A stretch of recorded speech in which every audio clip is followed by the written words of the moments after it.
வரப்போற சட்டமன்ற தேர்தலில் உங்க ஓட்டு யாருக்குண்ணா? டிஎம்கே தான்யா. எல்லாமே நல்லா பண்ணிட்டு இருக்காங்க. அவங்க தான் நல்லா தான் இருக்கும். சில பல குறைகள் இருக்கு, அதை மட்டும் தான் நல்லா தான் இருக்கும். நாம் தமிழர் கட்சிக்கு ஓட்டு போடலான்னு இருக்கு. அவங்க அரசியல் கட்டமைப்பு எல்லாமே புதுசாக இருக்கு. தொகுதியே சரியில்லையே, அப்புறம் மாற்றங்கள் என்ன இருக்கு? எல்லாம் ஒரு காசுக்காவது ஆச்சு. விஜய் வந்தால் ஓரளவு நல்லா இருக்கும், மக்களுக்கு எல்லாம் நல்லா பண்ணுவாங்க. அதனால இளைய தளபதி விஜய் தான் வரணும். 234 தொகுதியிலையும். பாரதிய ஜனதா கட்சி சட்டம் ஒழுங்கு சரியில்லை, கொலை கற்பழிப்பு இப்போ கூட தூத்துக்குடியில் வேற நடந்திருக்கு. அதே மாதிரி சூழ்நிலை தான் எல்லா இடமும் நடந்துகிட்டு இருக்கு.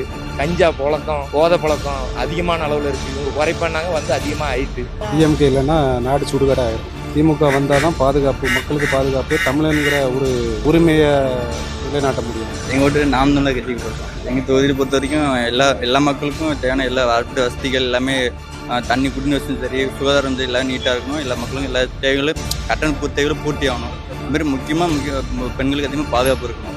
என்டிஏ கூட்டணி தான், வேற எந்த மாற்று கருத்தும் கிடையாது. ஊழல், லஞ்சம், கொலை கற்பழிப்பு எல்லாம் அதிகமா இருக்கு. சின்ன குழந்தையில இருந்து பெரிய ஆள் வரைக்கும் சொல்லுவாங்க என்டிஏ கூட்டணி தான் வரணும், பிஜேபி தான் வரணும் என்ற மாற்று கருத்தும் கிடையாது. அவன் 1000 கொடுத்தாலும் 10,000 கொடுத்தாலும் யாரும் வர போறது இல்லை. இந்துத்துவா அந்த மாதிரி ஒரு மத பிரச்சனைகள் இல்லாத அருமையான ஸ்டேட், நல்லா பழகிட்டு இருக்கோம்.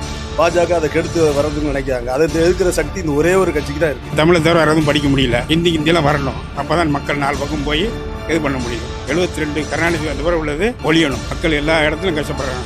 விஜய்க்கு தான் வந்தால் எல்லாமே நல்லா ஜெயிக்கணும், அவ்வளோதான். எல்லாத்தையும் நல்லா பார்க்கணும்.